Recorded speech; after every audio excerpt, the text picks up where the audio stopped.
Hi guys, and welcome back to another episode of Questions with Connie, and today I want to talk to you guys about some Father's Day movies. Similar to, if you haven't already seen it, my crazy or problematic mother's movie list. I wanted to do this before Father's Day this weekend so that way you guys can maybe enjoy some of these with your dad or just enjoy them in general for the holiday weekend. And happy early Father's Day to you guys if you are a father. Any of my movie lists that I don't do them in any particular order, so let's talk about it. One of the ones that first came to my mind when I thought about crazy or problematic fathers was, of course, The Shining.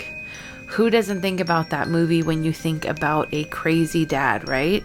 So The Shining, and honestly Dr. Sleep, which kind of trails off of the issues that Danny had with his dad Jack in the original movie. And if you haven't seen Dr. Sleep, I highly recommend watching that. Ewan McGregor just does such an amazing job in that movie. At first I remember thinking he doesn't look anything like Danny, like what I would imagine Danny Torrance would have looked like, or what, you know, those parent characters would have had in a child. But it does not matter. Ewan McGregor was probably the best person for this job just because he had such a great depth of character to this particular movie, and I just think he does a phenomenal job start to finish. So it is a wonderful movie. I did think at first that it was a little long, but honestly, I don't care. I have watched it countless times since it came out. I watched it in theaters and then I watched it when it came out on Prime and love the movie. Highly recommend seeing it if you haven't, but absolutely watch The Shining first and then watch Dr. Sleep, because otherwise you won't really get the undertones and some of the references that are made in Dr. Sleep. The Shining is the quintessential problematic dad movie. It's one of those classic horror movies that you have to see if you want to call yourself a horror fan. First of all, it's referenced in a lot of different other movies. Even Twister had this movie in it. If you don't believe me, go back and watch Twister after watching The Shining and you'll see the clip I'm talking about. But all work and no play make Jack a dull boy. Like, that is just a very memorable part from that movie. Not to mention the "Here's Johnny" when he's coming through the door with the axe. So there's just a lot of references that you won't understand, or you don't get the reference if you don't watch this movie. The slow pace or the quietness of it doesn't bother me at all. My husband, however, never stays awake for this movie. So, either way, I love this movie. And this sequel is honestly an amazing follow-up. Not a lot of sequels do as well as their original or get outshined, by the original. This one to me holds up. I don't know how you feel. Let me know in the comments. But I really enjoy the movie. If you like the idea of someone going to a creepy hotel and slowly seeing crazy things and the hotel just kind of slowly consuming them, watch The Shining. Another great movie is The Stepfather. So there's been a couple of different renditions of this movie. I'm pretty sure I've seen just about all of them, and all of them are pretty good. They are technically horror, but I would say they fall more into the thriller category because they're not really like a jump scare type thing. It's more of the person's kind of creepy or hiding something and someone's figuring it out and then it all comes to a head type movie. So Stepfather is always great to watch. I think there's one of them that I really like, starring John Travolta and Vince Vaughn. Great combination there. That one's a good watch. There's also one that has, and I can't think of his name. He's the star of You and the star of, he was one of the stars of Gossip Girls, but he's in the movie. And then the guy who plays the actual stepfather, also can't think of his name right off the top of my head. Definitely a good movie to watch with your dad or your parents, because there's not a whole lot of weird or too scary stuff in it. It's just a really good build-up thriller movie. So definitely a good one to watch. Also, if you've never seen them, the Pet Sematary movies, the original and the remake, I would assume that if you're watching this list, you probably have already seen these movies, but either way, because the father in this movie is very problematic for a couple of different reasons and has you screaming at the screen, please, no, no. That is why this movie is definitely one on the list. If you've never seen it, highly recommend watching it. Either the newer or the older version, either one. And who can ever forget the ending of The Mist? So The Mist is a great father story. It is one that kind of has you guessing what's going to happen from the beginning, and as far as I can tell, no one really ever predicts the ending, and you have a very polarized reaction to how you feel about how the movie ends. But because of how it ends is exactly why this movie is a specific one that had to be on this list. But definitely let me know how you felt about the ending if you've seen it. Definitely a good watch. Highly recommend. One that I was so shocked at just how intense it was The Clove Hitch Killer. So this one was on Netflix, I believe, when I watched it. And I was not ready, guys, for this movie. It was just next level intense. So I can't even explain all of it without giving a lot away. But you have to watch it. If you like thrillers, then this one is a must. It's an absolute must. And the acting is amazing in it. The main actor, and again, my brain is completely failing me in this video. I don't remember his name off the top of my head, but I do know things he's been in. He was in Steel Magnolias, the movie, which I know if you're into horror, you probably have no idea what movie that is. However, but it is a 80s movie starring, Dolly Parton, Sally Field, Olympia Dukakis, and a whole bunch of other amazing actresses. But he plays Julia Roberts' husband in that movie. I believe his name is Jackson in the movie. But anyway, he does a really amazing job at being this crazy, crazy person in this movie. And you just kind of ride along with this kid. And just to kind of preface what it's about, so you kind of get what I'm talking about, it's kind of about what if you realized that someone you cared about and would never in a million years imagine was a dangerous murderer, was actually a dangerous murderer, and you kind of just fell upon the information and knew they were actively killing people while you found this information out. Yeah, so that's kind of what the movie's about. And it is just an intense ride, start to finish. And I can't say enough how good that movie is. So if you've never seen it, highly recommend watching it. If it's not on Netflix anymore, I'm so sorry, but it is worth renting, even if it's not free anymore. Next movie I want to talk about is Frailty. So it stars Bill Paxton, Matthew McConaughey, and I can't think of who played his brother, but I will put the information here. But either way, this movie is not what you expect, or at least not what I expected when I first started watching it. I remember it was free on Prime, and I just thought, oh, Matthew McConaughey and Bill Paxton are in this movie. I'll take a look at it because I'm a fan of Bill Paxton. Of course, I can't not be with Twister being one of my old-time favorite movies. I can definitely watch that movie any day, anytime. So when I saw Bill Paxton was in it, I was like, absolutely gonna watch it. So I started watching it, and I was like, man, it just kind of sucks you into the story, because basically it is this father who has a message from heaven or from an angel. He's telling his sons all of a sudden that an angel came down and told him that he needed to kill these people who were actually demons here on earth, and gave him a list of who these people were. And he starts actually killing these people. And so it's from the perspective of one of the kids, and you're shocked along with him. You don't know what's going on, how it's going to end. And it's just it spirals as it goes on. But it is 1,000% worth watching. It is one of those that is rated appropriately, in my opinion, for how good it is. Even though it's an older movie, you won't be disappointed if you watch it.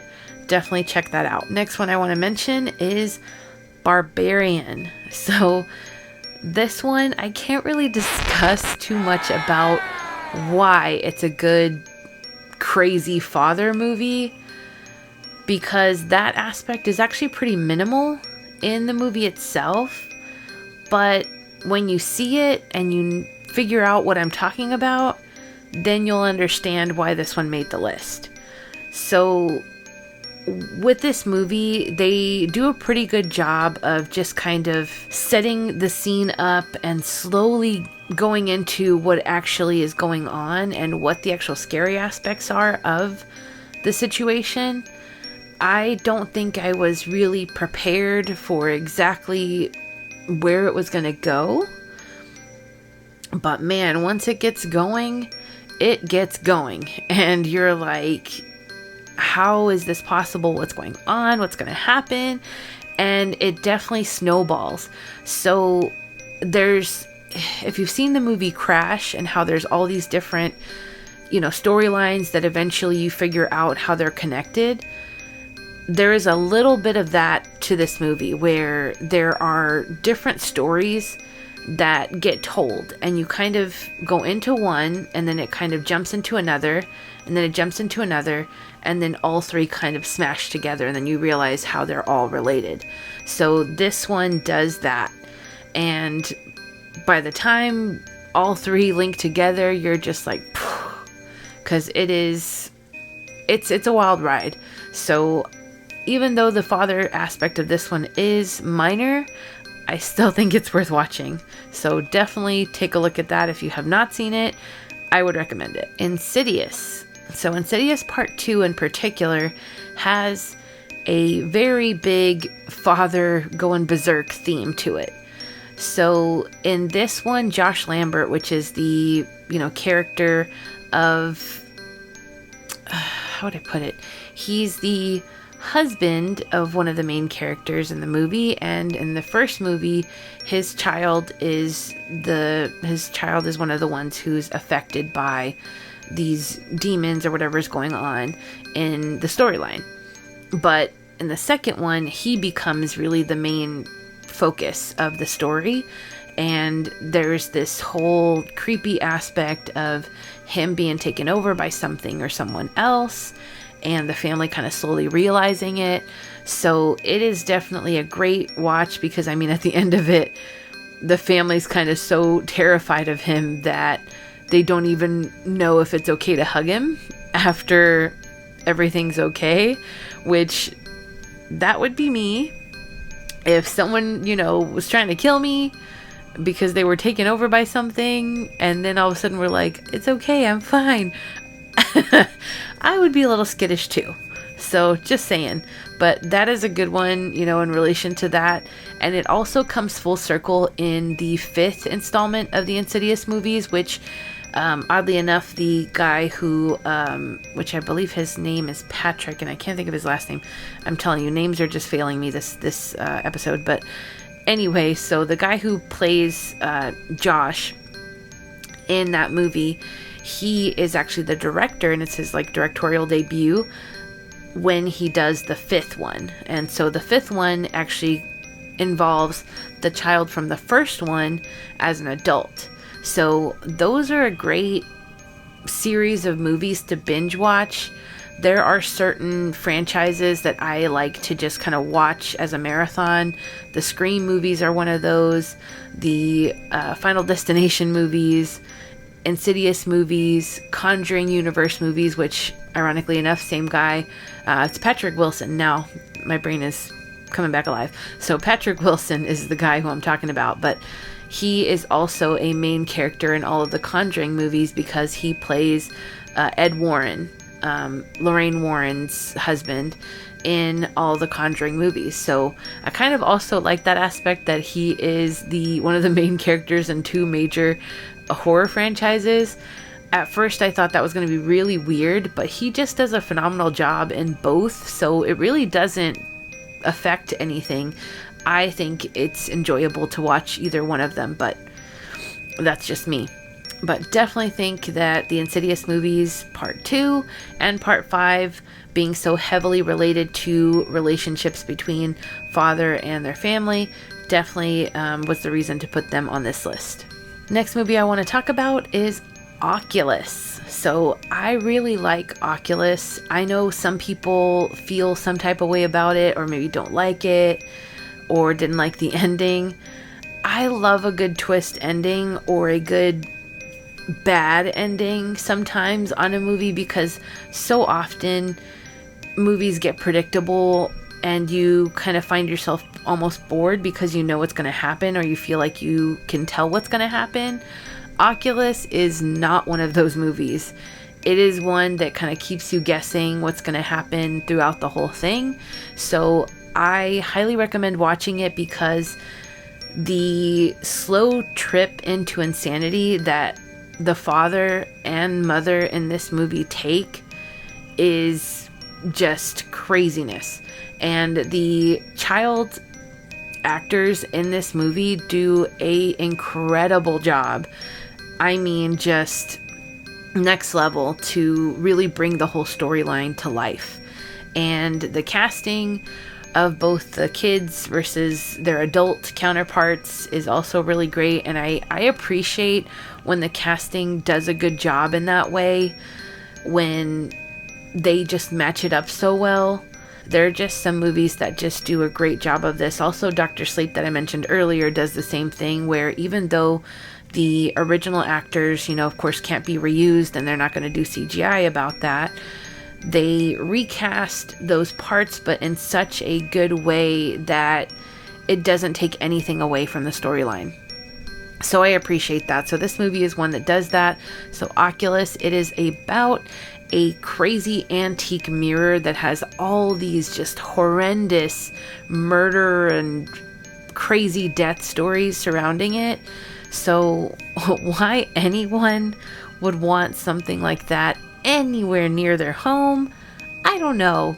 I mean, I used to think that these kind of things were only, made up gibberish for movies, because certainly someone wouldn't be so crazy. I can't really put anything past people anymore, because you just never know, and people do the craziest stuff. So anyway, it's a crazy antique murderous mirror that people just, even though there's been like countless deaths surrounding it, and, mysterious happenings, people still seem to want this mirror around or in their homes for whatever reason.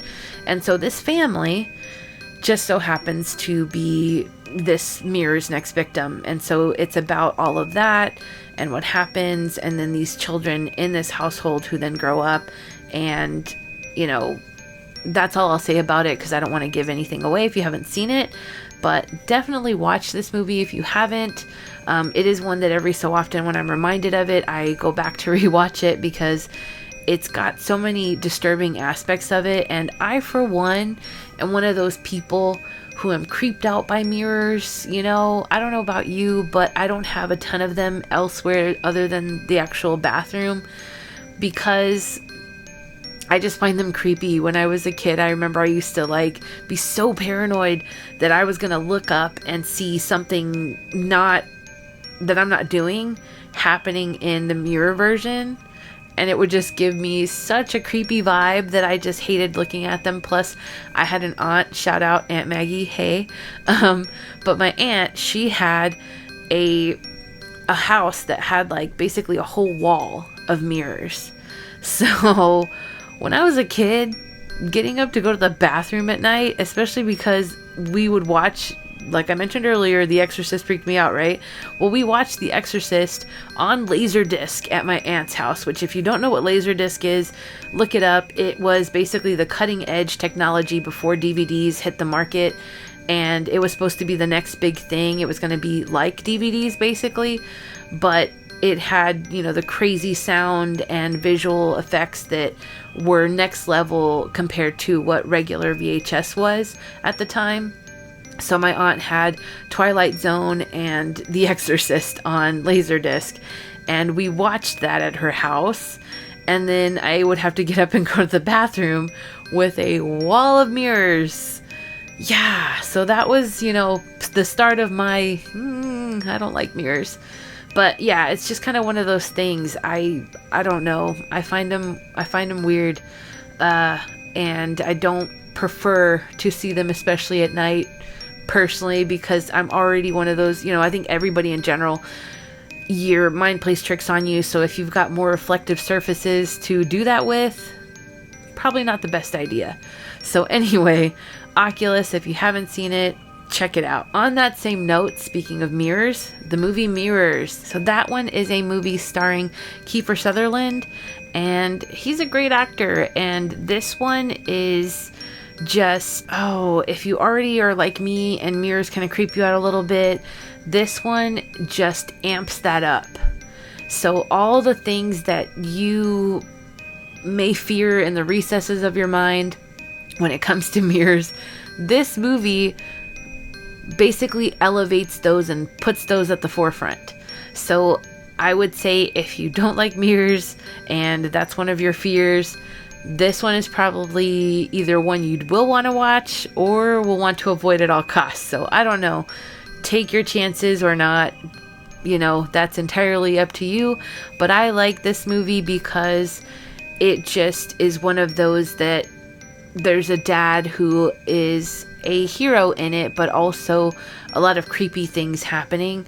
So he is problematic in the beginning, but at the same time ends up the hero. So this is a good one to watch. Who doesn't love a good dad hero movie? So I recommend watching this one for that reason. On the opposite end of that, I want to talk about the movie The Orphan. So for me, the reason why I bring up the Orphan movie is because I hate the dad character in this movie. So he is just the worst. To me, he's the true villain, honestly. The kid is, evil and all that stuff. But he just does everything you could possibly hate a character to do. And he does it. So that's one thing that I really cannot understand in a lot of movies, when you will have these marriages or these long-time partnerships, and you'll have a husband, and wife, and the wife will say, honey, something horrible is going on, and blah, blah, blah, blah, and will give, XYZ explanation as to why they feel this way. And the partner is just completely dismissive. No, surely you're just insane, or making things up, or imagining things. Something I have mentioned to my husband on numerous occasions when watching scary movies is, if something like that happens, and you come to me, you being my loving husband of almost a decade, who I have dedicated my life to, and you come to me and you tell me that something terrible, creepy, or awful, scary, whatever it is, and we need to get out of Dodge, if I have devoted that much trust and love in this person, I love and trust him enough that I don't need to question whether or not he is telling me something accurate. If he is showing me that he's afraid of something, I believe him. That's just gonna be the way I go about it. And other people may feel differently, and I don't know your relationship or your situation, but for me, in that situation, if something as bad is happening, or if he anticipates something bad is going to happen and we need to be careful, or we need to get away from the situation, I'm trusting that, 1,000%, because I would rather trust my husband and get out of there and him be wrong and us just have lost nothing and just go right back where we were, than to say, no, I think you're just imagining things, and then it turned out he's right, and then something really terrible happened. Like, why would you do that? But anyway, again, I know that in these movies, these situations happen because without them, there wouldn't be a movie, right? But they do everything in this movie to make the dad character just such a slime that I can't, in my opinion, he is just the villain. So for that reason, I had to add him to this problematic dads movie list. Next dad I want to talk about is Clown, the movie, about a father who dresses up, unfortunately, in like a cursed clown outfit and ends up, in a terrible situation because of it. And because of his slow downhill tumble into basically insanity, this movie is definitely on the list. I think it is highly underrated for what it is. And the performances are actually pretty good in it. So if you haven't seen it and you aren't opposed to clown movies, definitely check this one out. So I had to mention, again, It the Clown, speaking of clown movies, because Bev's dad, so the character of Beverly Marsh in the It movies, both the new and the old one, have a very cringe, awful father figure. And he's a pretty big, scary figure in the movie, in the sense that even Pennywise the clown takes his form because he terrifies her so much. And he is an awful character in this movie. And because he is so memorable and because he's so awful, I wanted to make sure and mention that It the movie has definitely one of the top problematic fathers. Rosemary's Baby, however, has an even worse one. So Rosemary's Baby is an older movie. I have not seen any of the newer versions of Rosemary's Baby. The original is just so good and so creepy, and there's just so many parts in it that make you go, ugh, like what is going on with this? But the dad, or the husband in that movie, aka Rosemary's baby daddy, he is definitely the worst. So I know I said that the orphan dad, or the orphan movie dad, was the worst. I don't know that he's the worst. He's just one of the worst. But Guy Woodhouse, who is Rosemary Woodhouse's husband, he's just kind of the root of all evil in this movie. And that's about all I'll say about it. If you haven't seen the movie, I don't want to give it away. It is a classic. And to this day, I think it holds up. But again, have your coffee, because it is not one that is fast paced. It's pretty slow burn.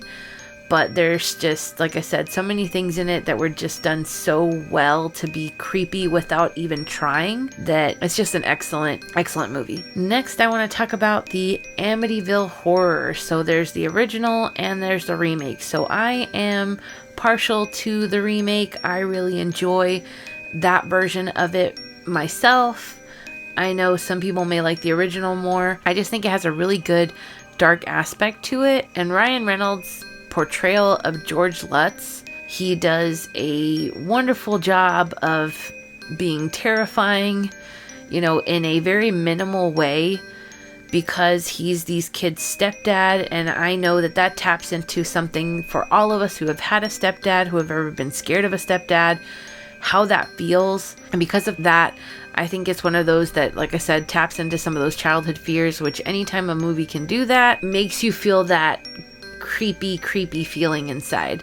So for that reason, I definitely think that Ryan Reynolds as George Lutz is definitely a great person to have, or a good person to have on this list of problematic fathers. Next, a not so horror movie is The Devil's Advocate. So Al Pacino as Keanu Reeves's counterpart in this movie is amazing. So this is one of those that I definitely used to watch a lot on cable when it would come out.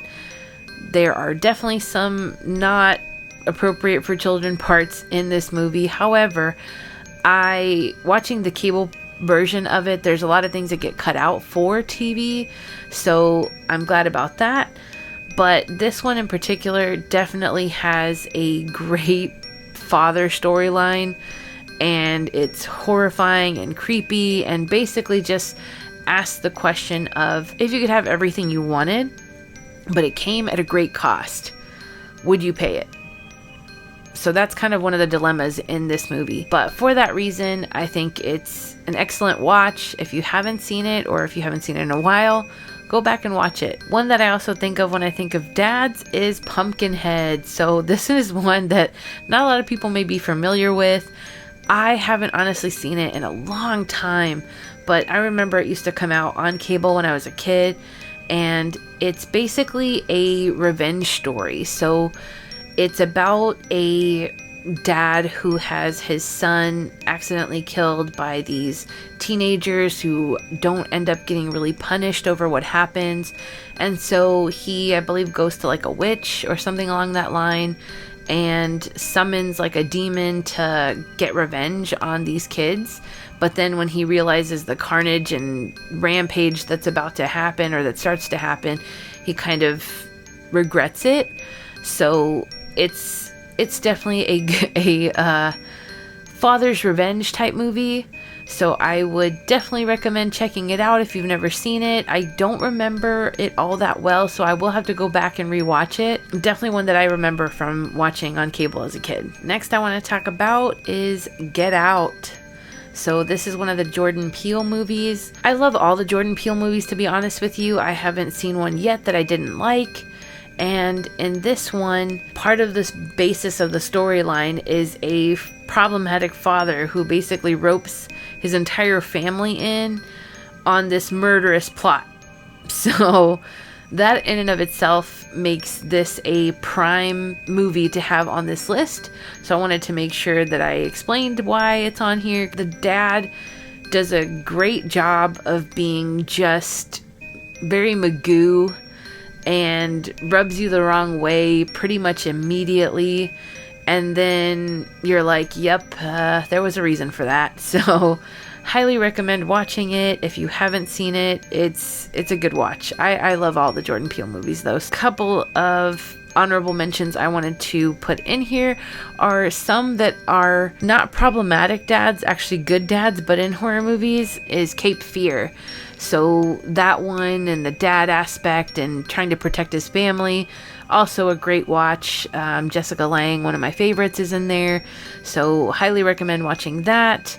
But yeah, A Quiet Place, because I mean, the way John Krasinski plays that character and the overall feel and storyline of A Quiet Place, both 1 and 2, are just so good. So if you want to end your movie watching Father's Day marathon on a like wholesome, let me cry and call my dad and tell him I love him type vibe, then this is definitely one of those, because John Krasinski's character on A Quiet Place is everything you would want a father to be, you know, in these movies. So definitely recommend ending on a good note with that movie. They are coming out with a third movie coming out pretty soon, and I want to say that is June 27th, so I will be watching that one.